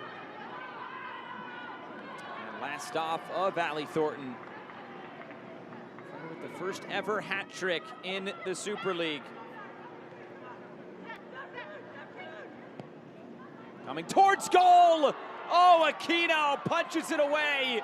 Big save for DC. And that really came out of nowhere. Ubagagu doesn't even look like she's going to have a ton of space to get anything on frame. And I think it sneaks up on Aquino, but eventually she sees it and just decides to play it safe. I think that's all she can do because she saw it late. This is a great look at it right here. It's curving away from Aquino. Does well just to get that up and over.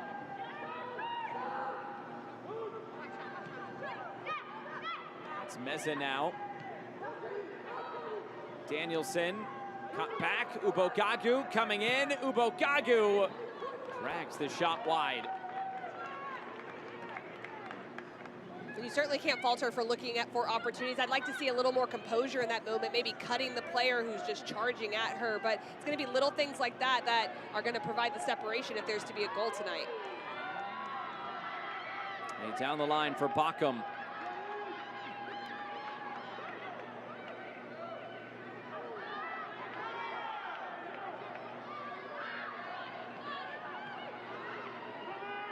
Back, the shot is in the side netting. It's Katrina Guiyu trying her luck.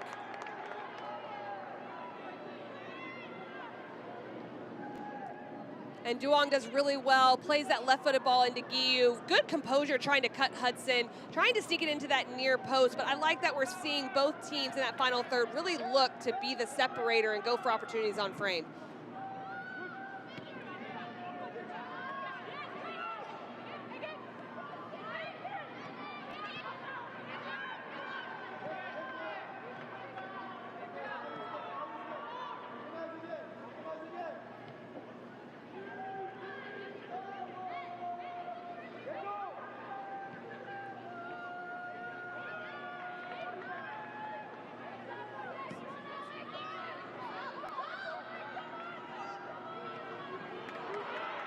Touched away. It runs out of play. Throw in coming. That's Martin.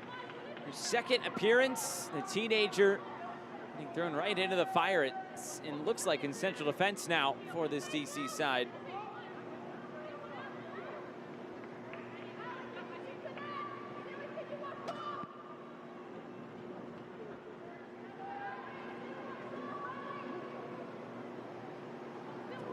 Shaken up maybe just a little as Dorsey will get this back in.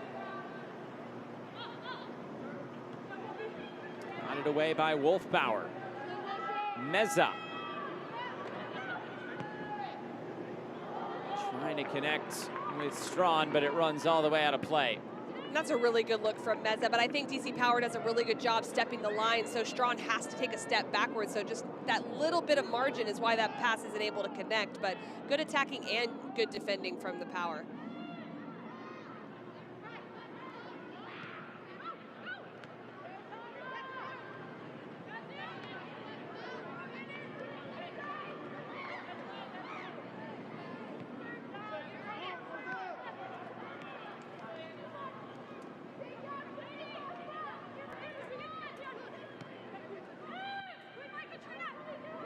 Here's Martin. Chested forward, Giyu. Giyu fending off Meza. Moved out wide, Fredericks, options in the middle. The header away by Davison. It's a corner kick. Better move again from DC. Well, I'm sure I sound like a broken record, but Giyu has made a huge difference since she's come into this game. She's floating into the inside channel from her wide position. It's offsetting the defense of Dallas Trinity, and she's really making things happen.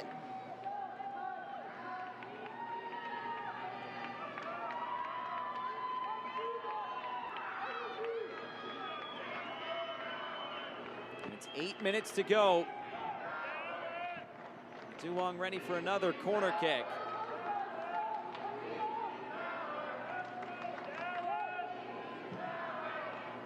Put it in again. The header is wide. Claire Constant.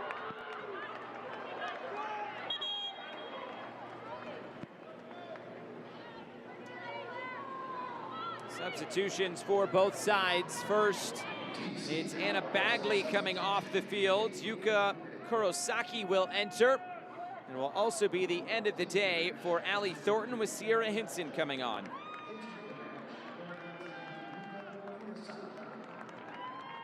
Kurosaki recently acquired from Racing Louisville, played her college soccer at Kentucky and Oklahoma, also time overseas. Sierra Hinson last played for Gotham, played overseas in Iceland and Australia, and also played her college soccer at Texas, the Garland, Texas native, Hinson. This will run through for Aquino.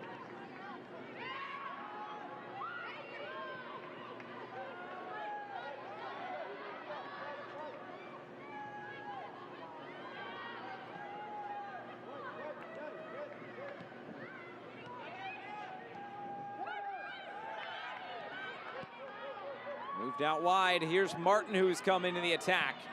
Martin missed touch, and it's right at Maddie White. When Kurosaki came in, she came in with some information. It looked like she was motioning to Martin to get higher up the field, almost like when they're in build-up play to go into a three-back system. So perhaps Fred Brianna has seen something that he wants to take advantage of, get those players even higher, more than Diorio was when she was in for the majority of the game.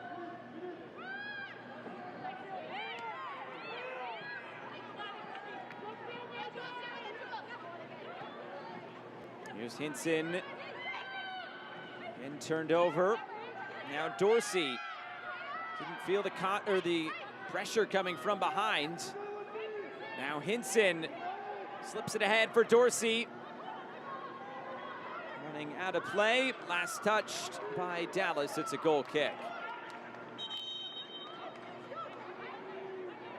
Gagu does not agree with that decision. Stay up to date with the USL Super League. Sign up for the Super Newsletter. Get news about your favorite team and stories from around the league delivered directly to your inbox weekly. Sign up at uslsuperleague.com/newsletter. And a yellow card to Chioma Ubogagu, like for dissent after that last play.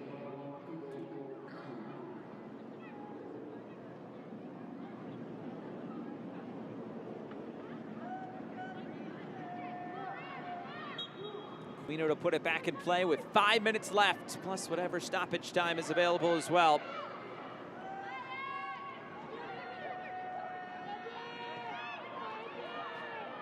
Wolfbauer goes down. Play continues on as it's moved out wide. Ahead for Bockham, who tried to just leave it there. And it's a foul. Referee will bring this back. Free kick to Dallas. And it's definitely getting a little more end-to-end. And DC Power has gone into that 3-5-2 system. What that does differently than their 4-4-2, it just gives one player a little bit higher into the center midfield space, so they're not able to be outpossessed as easily, and you get numbers higher up the field. And I think we're seeing a bit of a difference from that change.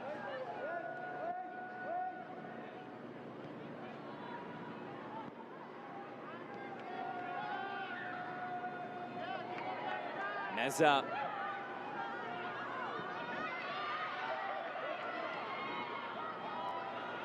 Bockham again, couldn't collect it. Jorian Bockham, just one goal this year. He scored a ton of goals, 29 of them with Hibs last season in Scotland. I give her credit. As you mentioned earlier, she's still pressing. She's still very in tune with the game, even though she may not be getting quite the touches or the service that she may want or need to score. Right, because in that moment, she's asking for the ball to feet and it's played into space. So it's just those little things of just connection with teammates where, you know, even in those moments, that's not necessarily on her. So just continuing to work through that will be important.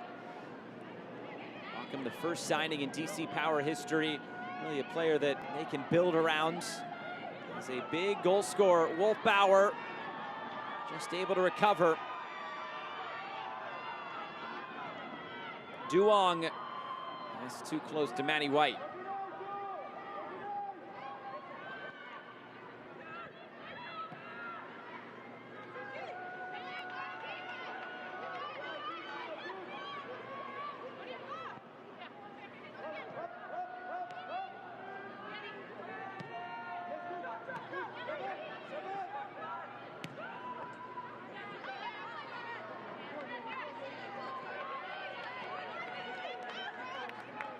Play, another throw-in coming for Dallas.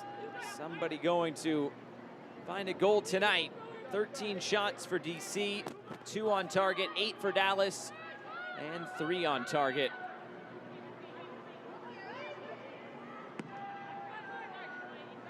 One ends up out of play.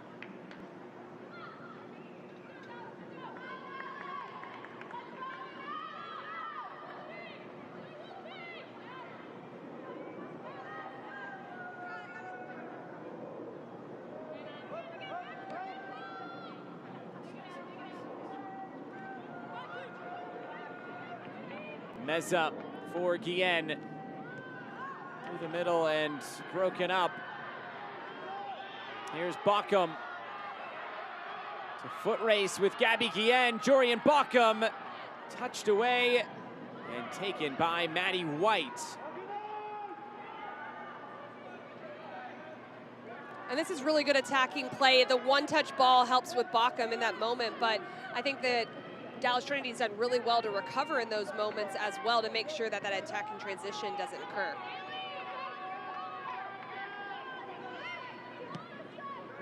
Into the 90th minute, here's Martin. Wolfbauer. And deflected out of play.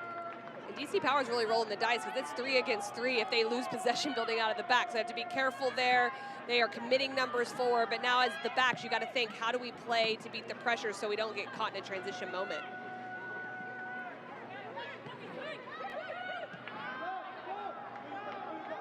Martin.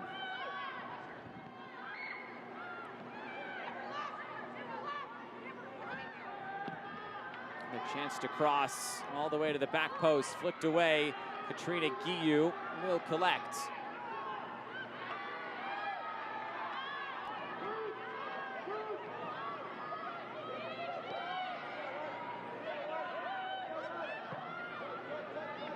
Into 3 minutes of stoppage time. Martin delivers, White collects.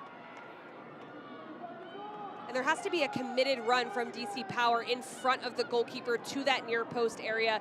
Not enough just to get numbers in the box when you're trying to find that goal to try to give you the win. You've got to get someone to the near post that distracts the goalkeeper, and maybe something else comes from that cross.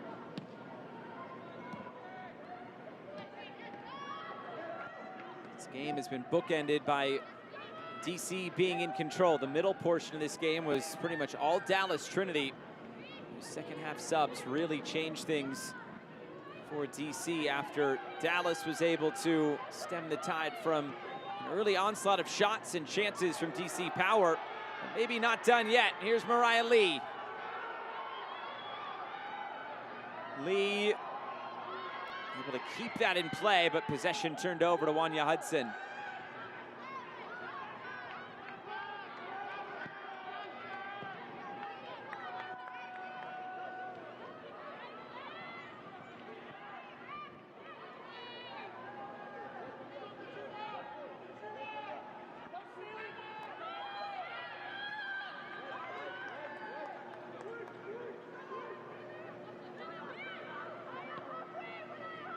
Oh, nearly a bad turnover. Aquino just able to keep that in play.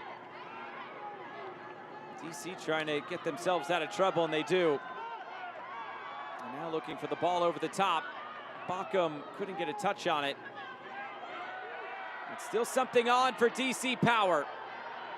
Yuka Kurosaki. Kurosaki was looking in fields. DC just able to keep it. Martin delivers, the header away.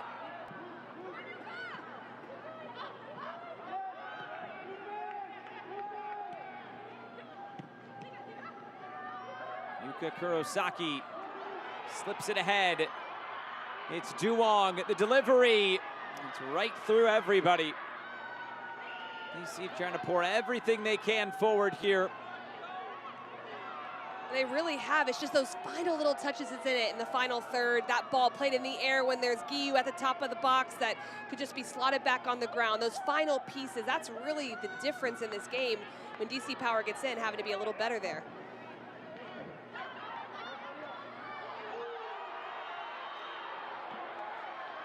It's a free kick on the way for DC Power. This will be the last chance of the game. You just got to keep your feet in this moment. She's not facing forward, Jorian Bockham, and both players go in super aggressive. She draws the foul. Now there's this last chance opportunity for DC Power where they can throw as many numbers forward as they want and try to take advantage just like they did in their previous matchup.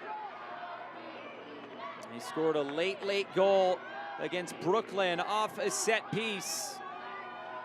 A lightning strike twice for DC Power. Goal came 90+8. This one won't be quite as late, but it's right at the end of stoppage time. Duong delivers, bouncing in, the header away. Dallas gets control with Danielson. Referee looks at her watch, and this game will finish right where it started. A 0-0 draw tonight between DC Power and Dallas Trinity. a couple of draws in 2024 between these two clubs. Well, and they have been really tight games, but I think you're disappointed if you're DC Power on that last service. It just was not taking advantage of the gift you were given with that set piece to be able to try to get something at least on frame. But both of these teams really weathered the storm that the opposition brought for them, and it went back and forth throughout this entire game. So it's DC that earned a draw tonight, along with Dallas, another point in the standings for each. And right now, it is Dallas that is basically tied with Tampa Bay. They're tied on points and goal difference. Dallas, 3 more goals scored than Tampa Bay. While DC Power, they have played 9 games already so far this season, as we are glad to be joined by DC Power goalkeeper Morgan Aquino. Well, Morgan, another clean sheet for you guys tonight. What have you liked from your team defensively tonight and this season? This season we've done very well defensively. I think that we work really hard and we put all our bodies behind the ball, and I think that's all you can ask. The desperation we've had the last couple of games has been really good. So it's nice to get another clean sheet and just, yeah, a few points as well, but couldn't get the win, but that's okay. And Morgan, what do you think are the next steps for your group? Obviously doing well defensively. What's next for you guys? What's the evolution for your form? I think we just need to score some goals, and that will come. Like we're all new here, so 9 games in, but we'll learn to gel, and we'll get that kind of forward momentum too. Morgan, thanks so much for your time. Congrats on the draw tonight and the clean sheet. Thank you very much. That's Morgan Aquino, goalkeeper for DC Power. A clean sheet on both sides, but no goals to go around tonight. We'll come back and wrap things up from Washington, D.C. and Audi Field. It finishes DC Power 0, Dallas Trinity 0.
Wrapping things up tonight from Audi Field in Washington, D.C. A 0-0 draw between DC Power and Dallas Trinity to close out this midweek slate of Super League action. Highlights from the 90 minutes: DC Power and Dallas Trinity. Second matchup of the year, and it's DC Power starting out in the front foot. And Ibarra with the first opportunity here, going to the far post with her left foot. It's a really good strike, just comes across it a little bit too much, and DC Power just would continue to roll on, generate some set pieces. Duong with the service. It's flicked on almost into the path of Wolfbauer, just not quite able to get on the end of it. Taken in by the goalkeeper. 18th minute, it was Dallas that starts to get rolling just a little bit. And it's just great opposite movement from Sam Meza to get in between that space in front of the back line, then draws Wolfbauer, but Aquino's up to the task, able to make the save, but it was Meza and Danielson that would start to generate some things in midfield. And then, as like it always is with Dallas Trinity, Ubagagu gets on this. It's a great first touch. She's able to keep possession, but not only that, turn and find some space for this opportunity on frame.